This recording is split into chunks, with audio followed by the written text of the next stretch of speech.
Hi, friend. A little housekeeping before we get to the podcast today. I will be transitioning from weekly episodes to bi-weekly episodes. So instead of hearing from me every week, I will be releasing new episodes twice a month. This is important for me for so many reasons, and I know you'll understand. Work, life, building a startup, doing the podcast, parenting, all of it needs time and energy, and I want to be sure to do that well. So thank you so much for listening to the podcast. I really do appreciate you. And now let's get to this episode of the podcast. Hi, friend. Welcome to another episode of the Driven Introvert Podcast. We are continuing our read of The Next Right Thing by Emily P. Freeman. And today we're diving deeper into the topic of decision making.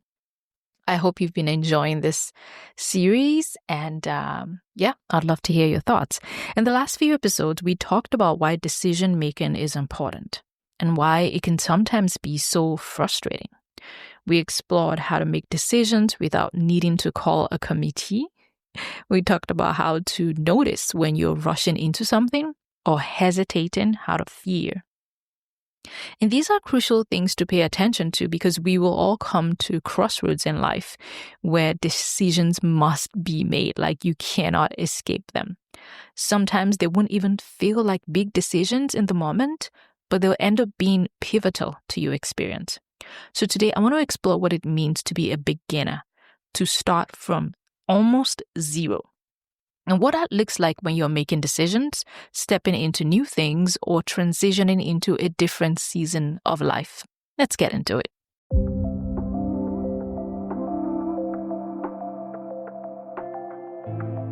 You're listening to the Driven Introvert Podcast, the place to be for dreamers, doers, and entrepreneurs who are ready to birth the dreams, callings, and ideas the Lord has placed in their hearts. Do you sense that God is calling you to step out and do something new, but you're held back by fear and uncertainty?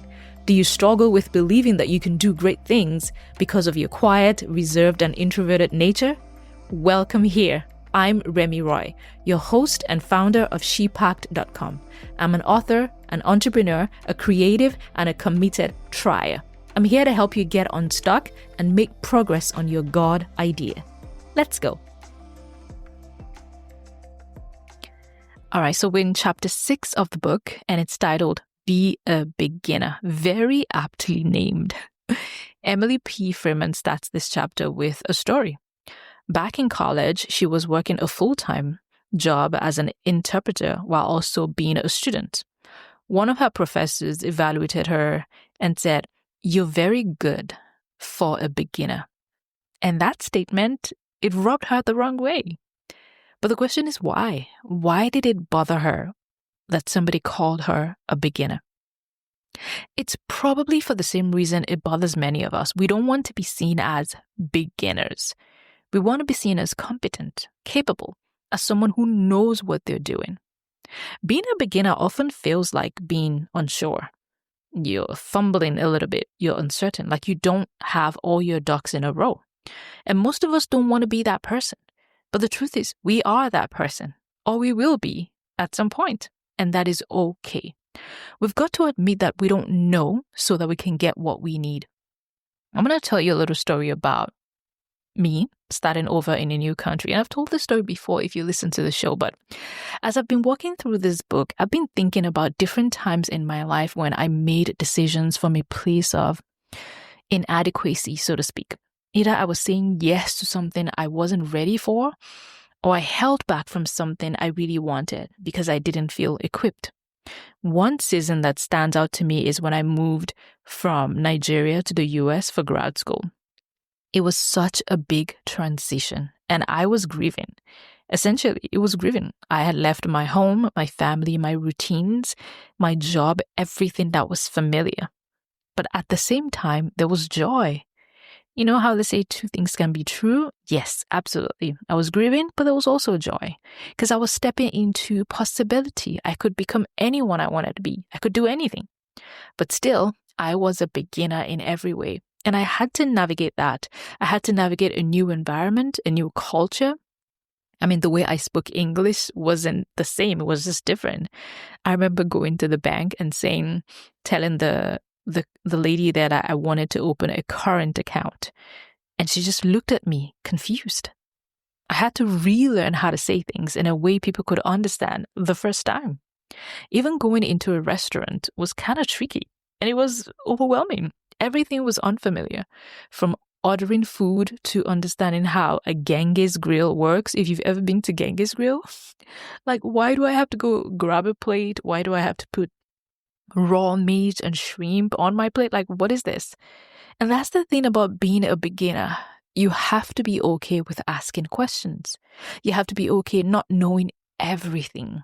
It's uncomfortable. For me, it is, but it's very necessary.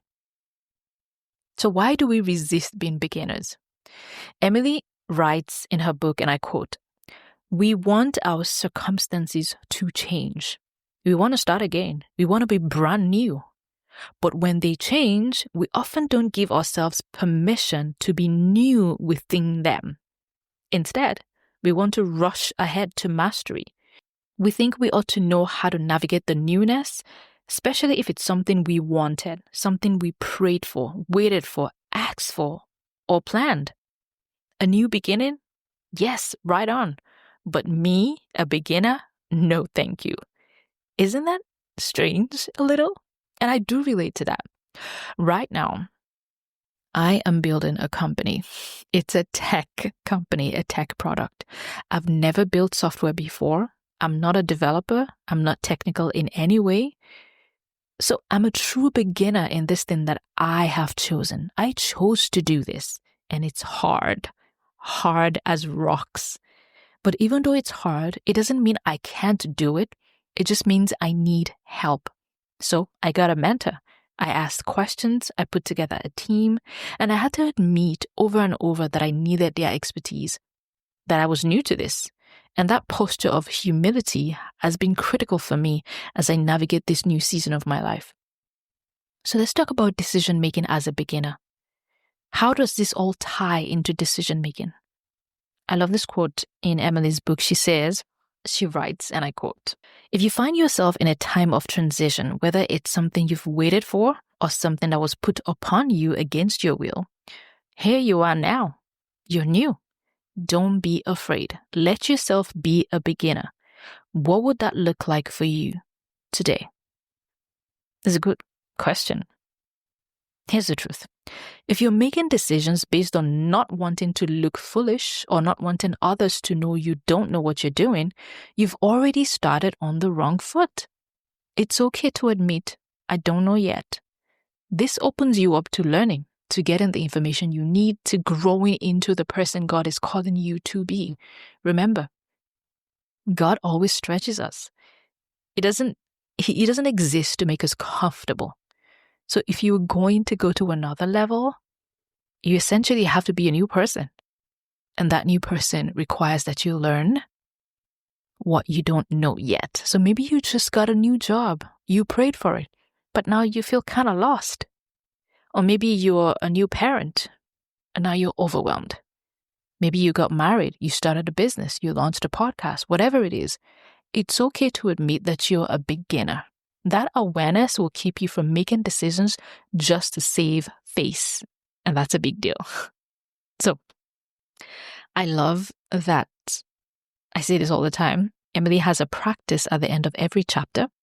And in this chapter, the practice is say, I don't know yet. She encourages you to say, I don't know yet. And she gives examples like, say your child is becoming a teenager and you've never parented a teenager before. Your body is changing and you have to relearn how to take care of yourself. Maybe your workplace just adopted new technology and you feel lost. Or you and your spouse made changes and now you're struggling with comparison. All of these are new beginnings. So when you feel stuck, when you don't know what to say, what to buy, how to log in, or how to manage your feelings, admit it. Admit it to yourself, admit it to someone you trust, or privately to Jesus. Invite him into your beginner season. He wants to walk through it with you. All right. I hope this encourages you, especially if you're navigating something new or feel like you're starting over in any area of your life. I've been there so many times. Are you okay with admitting what you don't know so that you can learn what you need? It's important. I would love to hear from you. Is there a situation in your life right now where you feel like you're beginning again? Maybe you're learning something new or feeling your way through unfamiliar emotions or situations? Let me know. I want to cheer you on. All right. Thank you so much for listening to this one. Remember, you might be a beginner, but you have everything you need to actually get to the next level. And it all requires humility, asking questions, not being afraid to say, I don't know yet. Thank you so much for listening to this one, and I'll see you in the next one. Until then, be kind to yourself, ask questions, and don't be afraid to begin again. Thank you so much for listening. If you enjoy this conversation, please take a moment to follow or subscribe to the podcast. I'd also love your feedback on this episode. You can scroll down on your app and click write a review. I'd love to read your takeaways from this conversation. As always, don't forget to take courage, trust God, and go pursue your big ideas. See you next time. The Driven Introvert is produced by shepack.com and Remy Roy. Want to ask a question or share a comment on a future episode?